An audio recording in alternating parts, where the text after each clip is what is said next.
Sejarah perbankan pada zaman Rasulullah SAW. Keuangan Islam sudah dimulai sejak 1400 tahun yang lalu, dibuktikan dengan adanya buku-buku sejarah di tahun awal Islam yang menunjukkan adanya aktivitas perbankan. Selain itu, pada masa Rasulullah sudah terdapat lembaga keuangan pertama, yaitu Baitul Mal. Lembaga ini pertama kali hanya berfungsi untuk menyimpan harta kekayaan negara, mulai dari zakat, infak, sedekah, pajak, dan harta rampasan perang. Kemudian pada masa itu, Baitul Mal belum mempunyai tempat khusus untuk menyimpan harta, dan harta yang diperoleh belum begitu banyak. Kalaupun harta di Baitul Mal itu ada, hampir selalu habis, dibagikan kepada kaum muslimin dan dibelanjakan untuk pemeliharaan. Nah, konsep ini juga dilakukan oleh Bank Syariah, di mana uang yang disimpan secepatnya disalurkan kepada mereka yang membutuhkan dana untuk kegiatan usaha. Nah, pada masa Rasulullah sudah terdapat kegiatan muamalah yang sesuai dengan fungsi utama perbankan, yaitu menghimpun dan menyalurkan dana. Kegiatan muamalah yang digunakan oleh Rasulullah menggunakan akad sesuai syariah Islam, yaitu mudharabah, musyarakah, muzara'ah, dan musaqah. Selanjutnya, sejarah perkembangan perbankan syariah di dunia internasional. Penerapan lembaga keuangan syariah berbasis prinsip-prinsip Islam telah dilakukan sejak tahun 1940. Salah satu upaya utamanya adalah melalui sistem profit dan loss sharing yang pertama kali diterapkan dalam pengelolaan dana jamaah haji secara non-konvensional di Pakistan dan Malaysia. Nah, konsep kelembagaan perbankan syariah semakin berkembang di tahun 1963 dengan pendirian Islamic Rural Bank di Montgomery. Islamic Rural Bank berhasil memadukan manajemen perbankan Jerman dengan prinsip muamalah Islam dan fokus utamanya adalah mendukung sektor pertanian di daerah pedesaan. Namun, bank ini tidak bertahan lama. Islamic Rural Bank ditutup pada tahun 1963, yaitu di tahun yang sama, karena persoalan politik pada masa itu.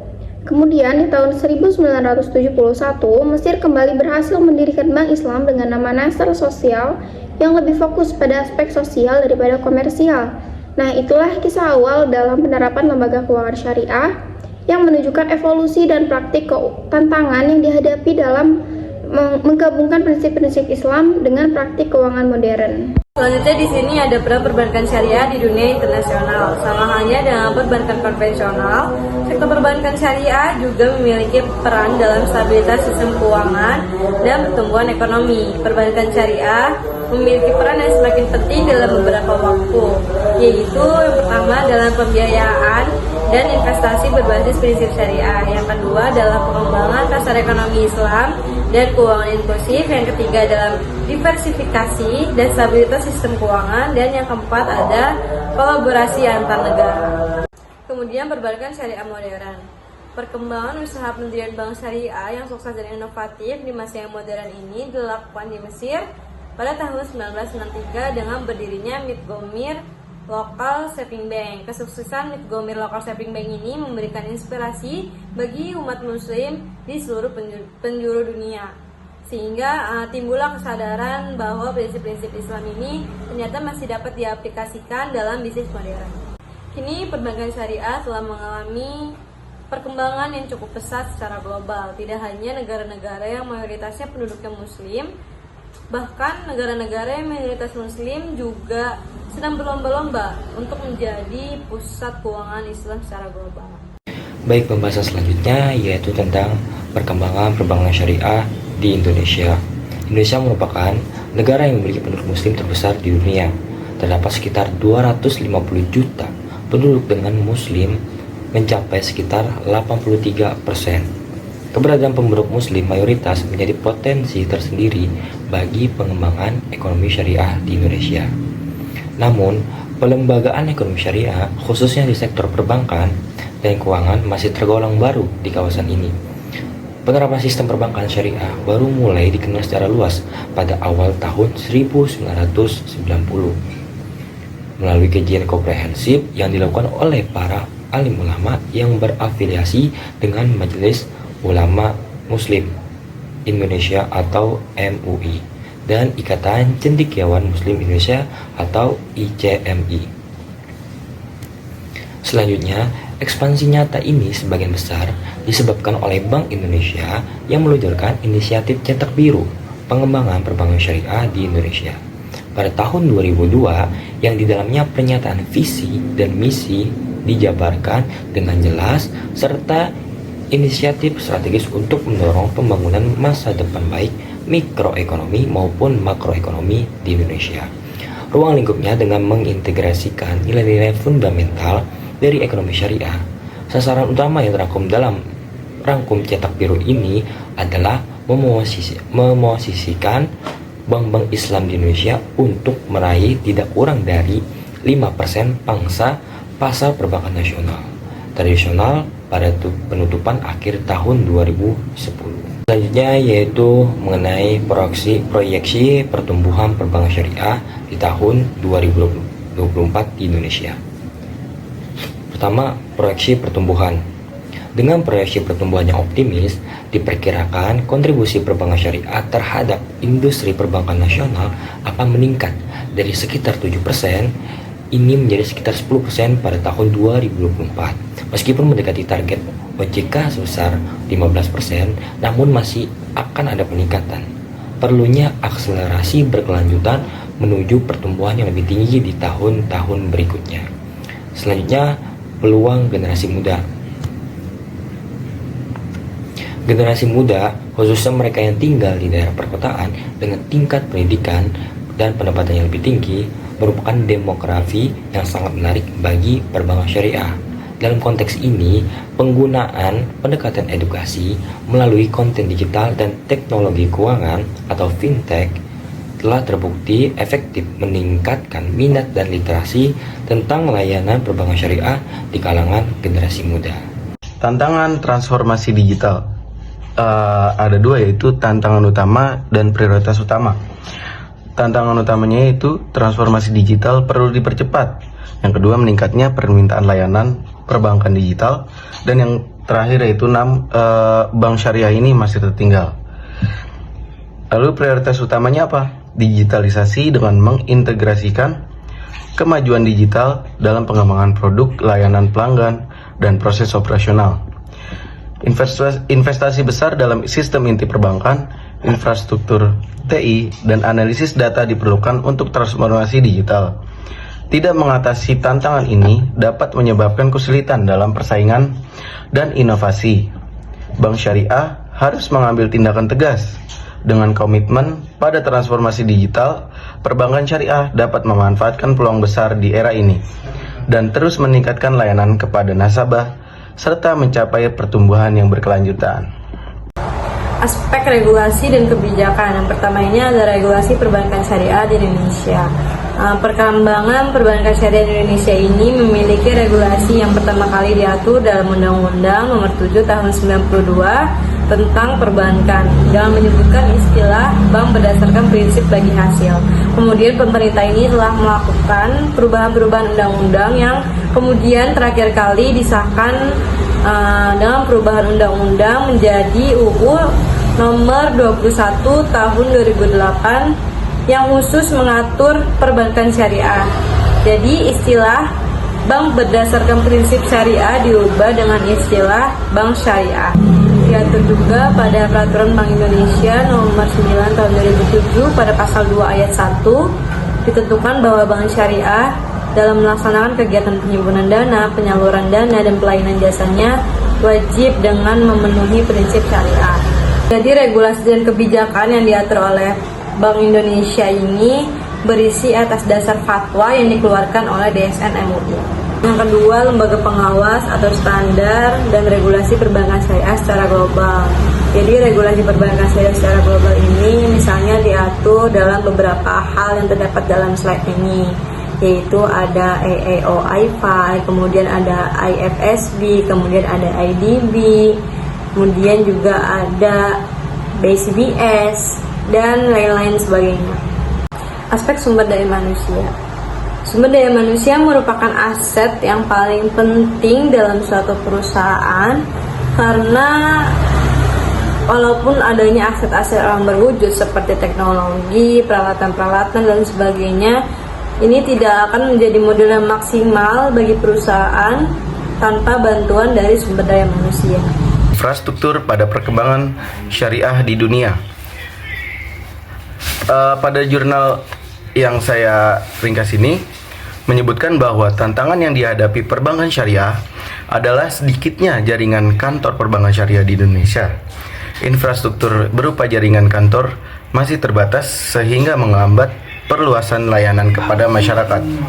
Atas masalah ini, jurnal mengungkapkan peluang pengembangan melalui konversi bank umum menjadi bank syariah dan membuka kantor cabang baru guna memperluas jaringan atau jangkauan. Perlunya sinergi antar lembaga sarana prasarana pendukung seperti ATM, sistem pembayaran, peran working group, perbankan syariah. Secara keseluruhan, jurnal menunjukkan pengembangan infrastruktur menjadi kunci untuk mendukung perkembangan industri perbankan syariah, baik dari sisi jaringan layanan maupun sarana prasarana pendukung. Literasi masyarakat terhadap perbankan syariah. Literasi keuangan syariah didefinisikan sebagai kemampuan seseorang untuk mengambil keputusan dalam mengelola keuangan pribadinya dan memiliki pengetahuan tentang produk dan jasa keuangan syariah. Tingkat literasi masyarakat Indonesia terhadap perbankan syariah relatif rendah. Berdasarkan data Otoritas Jasa Keuangan di tahun 2016, indeks literasi perbankan syariah berada pada angka 6,63%. Angka ini jauh lebih rendah dibandingkan dengan indeks literasi perbankan konvensional yang mencapai 22,31% di tahun yang sama. Kemudian, berdasarkan Strategi Nasional Literasi Keuangan Indonesia di tahun 2022, terdapat peningkatan literasi keuangan syariah dengan indeks literasi keuangan secara umum mencapai 9,14%. Nah, faktor-faktor yang mempengaruhi rendahnya literasi ini termasuk kurangnya edukasi keuangan syariah di tingkat pendidikan dasar dan menengah, terbatasnya informasi yang disebarluaskan mengenai manfaat dan prinsip dasar perbankan syariah, serta persepsi yang keliru bahwa perbankan syariah hanya untuk masyarakat muslim. Namun, upaya untuk meningkatkan literasi ini terus dilakukan melalui berbagai inisiatif seperti kampanye edukasi, seminar, workshop, serta kerjasama antara pemerintah, lembaga keuangan syariah, dan organisasi masyarakat. Pemerintah juga mendukung melalui regulasi yang mendorong pengembangan industri keuangan syariah. Nah, seiring dengan meningkatnya kesadaran dan pemahaman, jumlah nasabah perbankan syariah di Indonesia pun terus bertambah, di mana ini mencerminkan potensi besar sektor ini dalam berkontribusi pada inklusi keuangan yang lebih luas. Promosi pada lembaga perbankan syariah. Pemasaran pada bank syariah memiliki beberapa aspek yang berbeda dengan pemasaran pada bank konvensional. Bank syariah harus memahami nilai-nilai dan harapan konsumen, serta mengembangkan strategi yang sesuai dengan prinsip-prinsip syariah. Salah satu faktor yang penting adalah pemahaman mengenai pengetahuan produk, serta peran public relation yang efektif dalam melakukan komunikasi. Dalam konteks bank syariah, tenaga pemasaran pada umumnya ada beberapa jenis, seperti pemasaran dana bank syariah, pemasaran pembiayaan bank syariah, dan pemasaran kartu kredit bank syariah. Pemasaran pada bank syariah memiliki beberapa karakteristik yang berbeda dengan pemasaran pada bank konvensional. Ada 4 karakteristik. Yang pertama yaitu ketuhanan atau rabbaniyah. Pemasaran syariah berlandaskan pada ajaran Islam dan mengedepankan nilai-nilai ketuhanan dalam setiap aktivitas pemasaran. Pemasar syariah harus dapat dipegang janjinya dan tidak diperkenankan berubah-ubah dalam memberikan janji. Yang kedua, etis atau akhlakiyah. Pemasaran syariah mengedepankan nilai-nilai etis dan akhlak dalam setiap aspek kegiatannya. Pemasar syariah harus berorientasi pada masalah akhlak dan tidak hanya mencari keuntungan, namun juga berimbang dengan keberkahan di dalamnya. Yang ketiga, realistis atau al-waqiyah. Pemasaran syariah bukanlah konsep yang eksklusif, fanatis, anti-modernisasi, dan kaku, melainkan konsep pemasaran yang fleksibel. Pemasar syariah harus berpenampilan bersih, rapi, dan bersahaja apapun model dan gaya berpakaian yang dikenakan. Dan yang terakhir yaitu humanitis atau insaniyah. Pemasaran syariah yang humanitis universal. Artinya seorang pemasar syariah dalam berbisnis secara sehat dan tidak menghalalkan segala cara untuk meraih keuntungan yang sebesar-besarnya. Baik, materi selanjutnya yaitu tentang teknologi, sains, dan inovasi. Teknologi dan inovasi dalam perbankan syariah meningkatkan efisiensi operasional, memperluas akses ke layanan keuangan, dan memastikan kepatuhan terhadap prinsip syariah. Ini juga membantu bank syariah dalam memenuhi kebutuhan nasabah modern yang menginginkan layanan yang cepat, aman, dan transparan. Adopsi teknologi baru memerlukan investasi yang signifikan dalam infrastruktur dan pelatihan.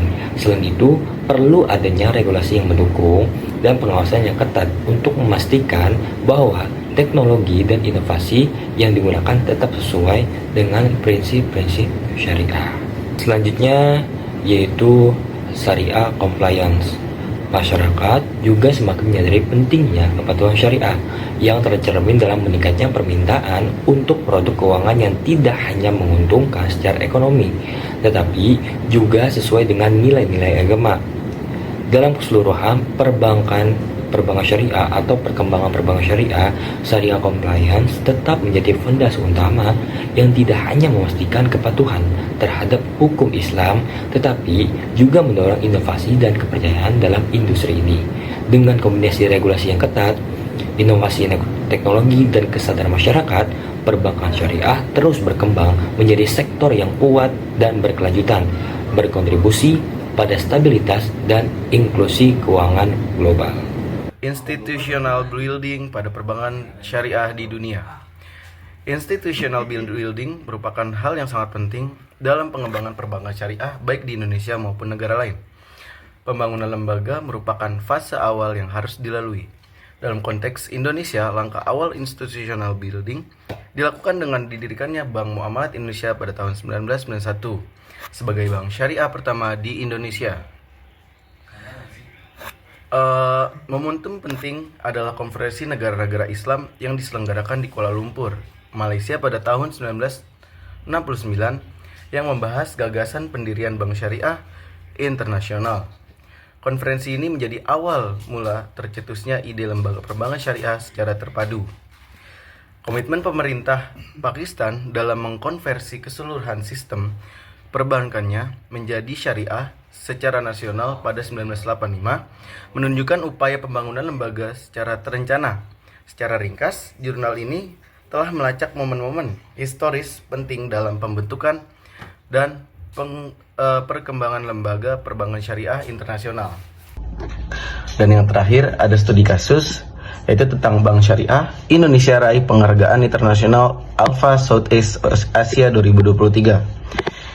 PT Bank Syariah Indonesia meraih pengakuan bergengsi dalam ajang 7th Annual Awards 2023 oleh Alpha Southeast Asia. BSI dinobatkan sebagai Best Syariah International Bank in Asia dan Best Syariah Custodian Bank in Indonesia, menunjukkan prestasinya yang luar biasa di tingkat internasional. Penghargaan ini adalah bukti nyata atas konsistensi dan dedikasi seluruh pegawai BSI dalam meningkatkan kapasitas dan layanan demi kepuasan nasabah. BSI dapat menjalankan layanan transaksi internasional seperti trade finance, transaksi ekspor dan impor, pembiayaan untuk korporasi, dan pembiayaan sindikasi. Dengan adanya lisensi ini, BSI juga siap mendukung investasi sesuai syariah dengan layanan kustodian, wali amanat, dan keagenan berbasis syariah. Untuk analisis studi kasusnya yaitu yang pertama, peran perbankan syariah di dunia internasional. Yang pertama, pengakuan prestasi internasional. Yang kedua, pengembangan bisnis global. Yang ketiga, peran dalam transaksi internasional. Yang keempat, peran kustodian dan keagenan berbasis syariah. Yang kelima yaitu pemimpin industri perbankan syariah. Yang kedua yaitu dari analisis proyeksi pertumbuhan perbankan syariah di Indonesia 2024. Yang pertama yaitu ekspansi global, yang kedua kepemimpinan industri, yang ketiga kepuasan investor, yang terakhir yaitu peningkatan kesadaran dan permintaan, dan yang terakhir tantangan transformasi digital. Di sini BSI mengatasi adaptasi teknologi baru terus yang kedua kepatuhan syariah, yang ketiga keamanan data, dan yang terakhir yaitu inklusi keuangan. Cukup sekian dari kelompok kami. Selebihnya mohon maaf apabila ada salah kata. Wallahul muwaffiq ila aqwamit thoriq. Wassalamualaikum warahmatullahi wabarakatuh.